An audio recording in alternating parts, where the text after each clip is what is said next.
bugungacha Payg'ambar alayhisalom haqida o'qigan kitoblarimni hech biri meni yuragimni larzaga solmagan. Ko'zimda yosh bilan o'qimaganman.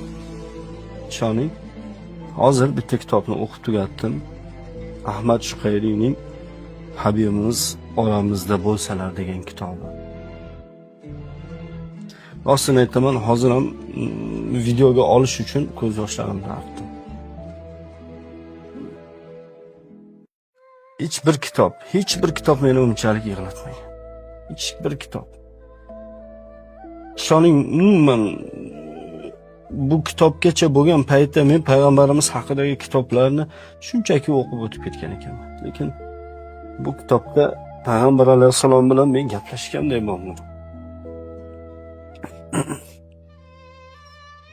Xuddi Rasululloh meni quchoqlab turibdi-da, Said Abror qo'y, hammasi o'tib ketadi. Kuyinma bu dunyoni tashvishlariga deyotganday bo'ldi. Tugaydi hammasi bolam, ummatim, Said Abror, biz birgalikda jannatga kiramiz deganday bo'ldi. Va sizlarga ham ilindim shu kitob. O'qib chiqing albatta. İnşallah jannatlarga birga kirish nasib qilsin payg'ambar alayhisalom.